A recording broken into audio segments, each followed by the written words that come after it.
Hey guys, welcome to this lesson series on the song Wave. We're going to be looking at it from a few different angles. Ultimately, the kind of goal is to develop a solo arrangement that you can play on your own, but we're going to be covering the melody, the chords. We're going to be covering some ideas on how to improvise over the chord progression, but building it up so that we can kind of construct a solo arrangement. We're going to be using the version released in 1967 from the album Wave by Tom Jobim, which is a fabulous album. Do look out for it. Now this is part 2 on this series. In part 1 I played the arrangement. I played an arrangement based on that recording. In fact, I tried to be as close as I could to that recording. So do check it out if you like. It should be in our channel.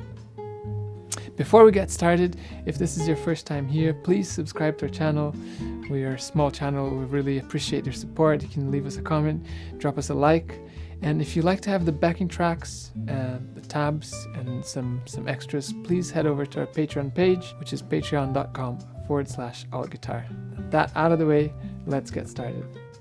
This song has 3 sections: the introduction, which is also used as an outro, then an A section and a B section. The A section is slightly longer, has 12 bars, and the B section is just 8 bars. The form of it is generally A twice, then B, then A.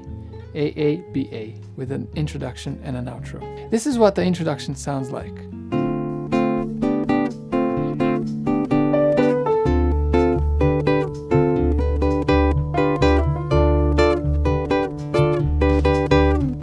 The introduction is the key of D minor, and it's a vamp over 2 chords, D minor 7 and G over D. And we're going to play that in a few different voicings. We're going to play that in the 1st fret, sliding up to the 3rd fret. So here's your D minor 7th, that's the G over D. We're going to play at the 5th fret, this is the D minor 7th, and that's the G over D. And we're going to play the D minor at the 10th fret, and again here the G over D.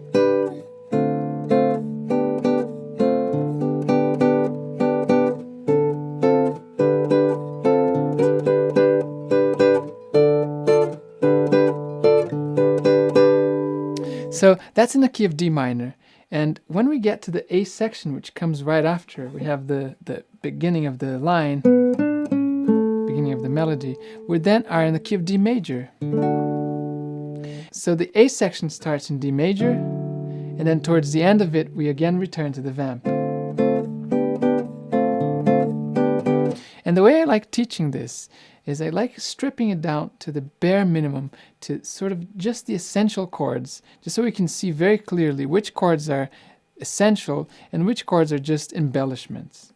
And so what I'm going to do is I'm going to show you how you can play this using very simple chords in the key of D major. So D, E minor, G, A7, and B minor. And then when we arrive into the key of D minor, we're going to do so via a linking chord, the B flat 7, then we play the A7, and then we're going to arrive in the vamp. Here's what it sounds like.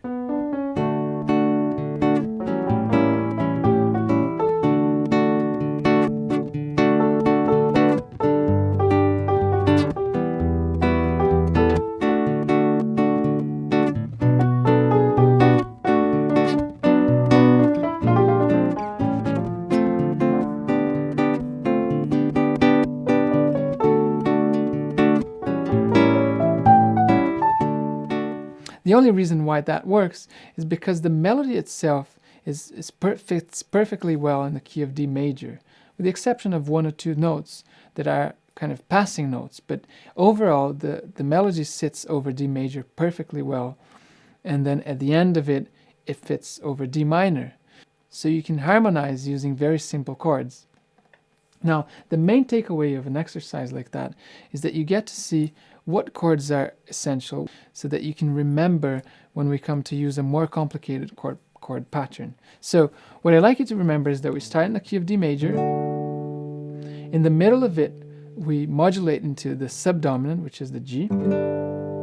And towards the end, we have a linking section, which is B flat 7, A7, and then we arrive in the key of D minor, which is that vamp that you see in the intro.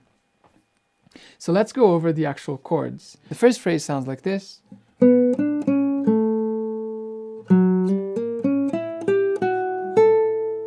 And the chords that we're going to play over that is a D major 9th, which has a 7th, D major 9, and a B flat diminished. And then we're going to play an A minor 7, a D7 flat 9, and then a G major 7. So that's the first phrase.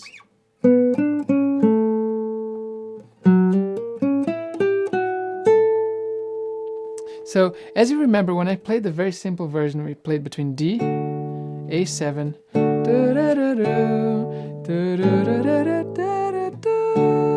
I played it very simply between D, A7, and D. Now here we're gonna go like this.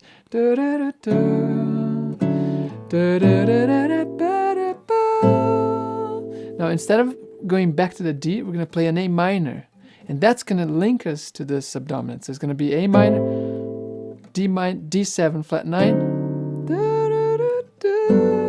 So that then helps us head to the subdominant, which is the G. So it's going to be D major 9, B flat diminished, A minor 7th, D7 flat 9 into G. Now here, instead of hanging around on the G for a long time, we're going to play the G, G major 7, and a G minor 6.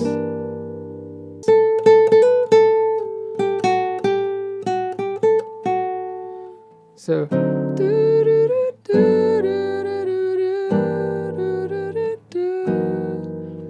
and then this is then the beginning of the third phrase, and we have like a sequence of dominant chords going up a fourth each time.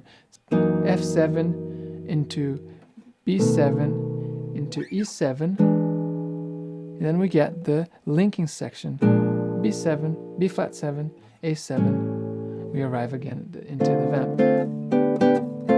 Now the chords that we're going to play in that third phrase: F sharp 13, flat 13, then the B first comes as a sus, so B7 sus, B7 flat 9, and then we play E dominant 9, and I'm actually going to play the B flat 7 over here and the A7 over there, and then we'll return into our vamp. Now you see the chords are quite different. There's a lot more chords than when I played it first, but the structure is still there. D major, first phrase, second phrase is in the subdominant. The third phrase is where you have the string of dominant chords, but that culminates into the transition into the vamp. So that will help you remember the chord progression in a sensible way. And the reason why we say this is in the key of D major is that looking at the melody sits perfectly well in the key of D major, although the chords, there's a lot of chords that are outside of the key. You know, if you take a look at the second chord, doesn't belong to D major. The third chord also doesn't. The fourth chord, a lot of the chords, in fact, the majority of the chords are outside of the key. That's in a way the essence of bossa nova. It's when you play, the melody is quite simple. You know, the melody sits in one key, but every chord, almost every chord, has been repurposed, has been borrowed, and it gives this kind of cool flavor, this fresh flavor. Let's play over the A section.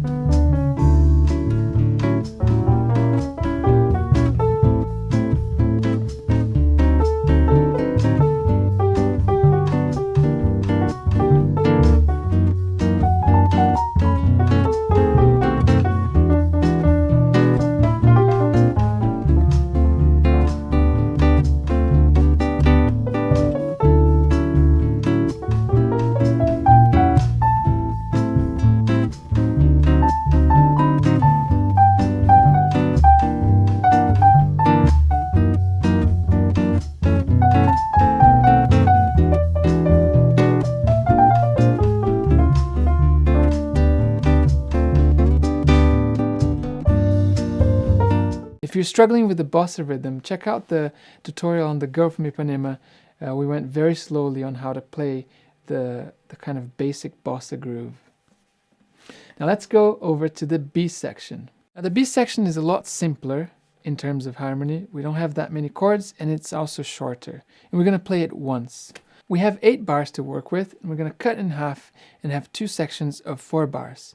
And simply in the simplest form, what we have going is 2 different keys. The first key is an F major, and what we have is chord 2 of F, which is a G minor 7, chord 5, but in its third inversion, meaning that the 7th is in the bass. So it's a C7 with a B flat on the bass. And then we have an F major 7 with an A on the bass. So it's still a kind of a chord 2 to chord 5 to chord 1, but the voicing is a lot more interesting than just playing simply this. So we have G minor to C7 with a B flat in the bass, and F7, F major 7 over A.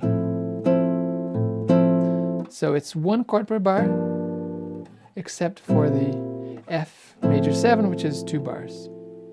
And then we have something quite similar for the next 4 bars.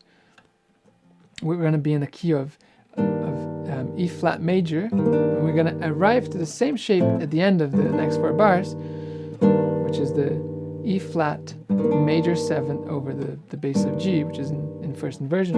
But we're going to start with the B flat 7 sus, going into the same shape as before. So here we use the C7 over B flat.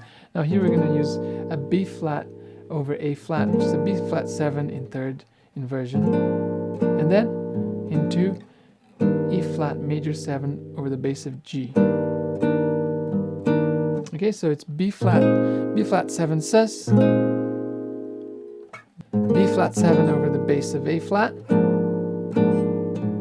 and E flat major 7 over G. Now, and then on the very last bar we have like a little turnaround with the 2 dominant chords, A7, flat 9, flat 13, and then A7, flat 13. This is what the B section sounds like.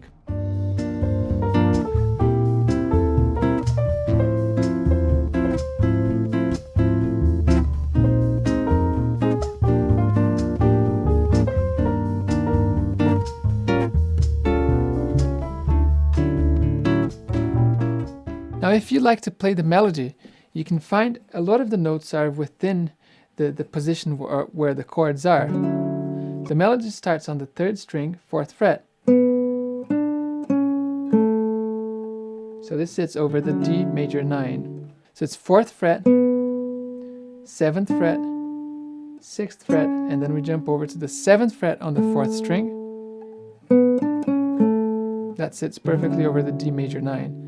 Next, we have a little arpeggio run, we have a diminished arpeggio run. The arpeggio run is really here with a little passing note. You can slide into that. So it goes.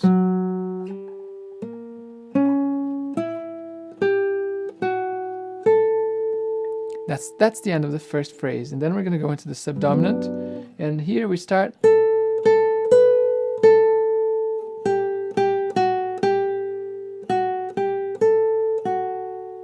That's the end of the second phrase. So those 2 phrases together sound.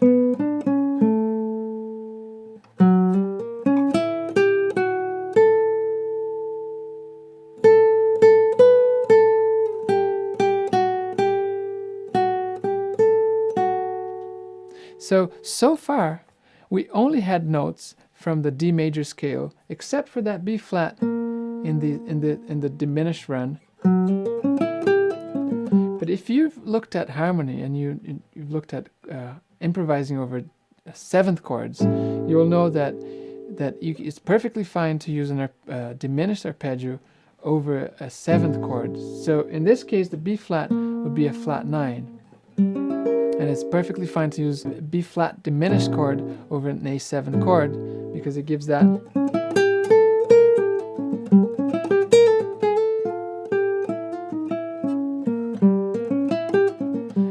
flavor of a flat 9, a 7th with a flat 9.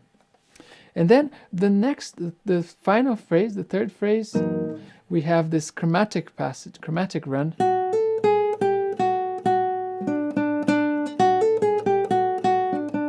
Which is when we have the dominant chords. And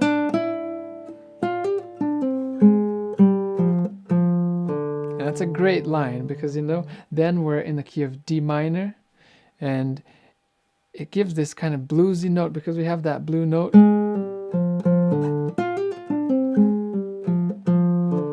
He managed to sneak in a little diminished fifth, which is the blue note, and it sounds great. It sounds really just a hint of just like a little, you know, hint of blues. So that last phrase goes.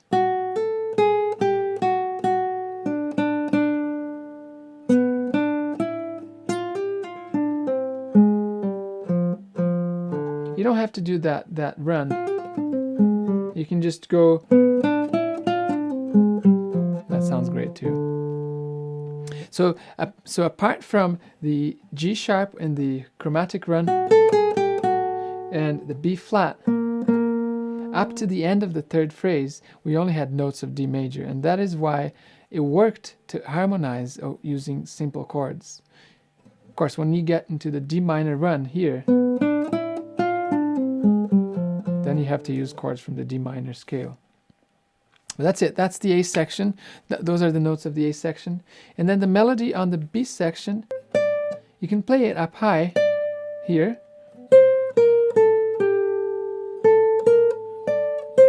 It's quite simple, but you can also play here.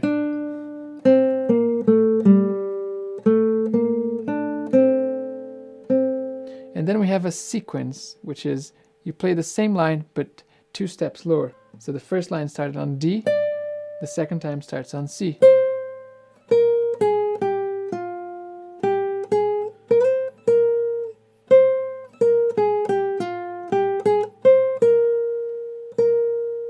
And then the A section starts again. You can play like that, or you can just go again.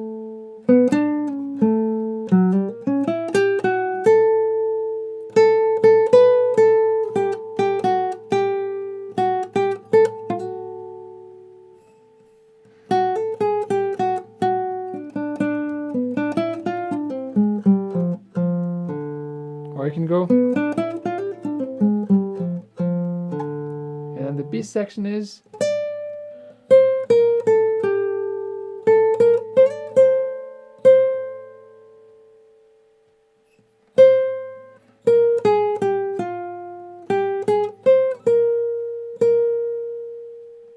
Thanks for watching, guys. That's it for part 2. In part 3, we're going to be turning it into a fun solo arrangement in the key of E. If there was anything that wasn't clear, it might be useful to have the tabs to kind of fine-tune the rhythms, the fingerings. Do check out our Patreon page where we post tabs, backing tracks, also exclusive lessons. That's patreon.com/altguitar. But that's it for now, and I look forward to seeing you in part 3.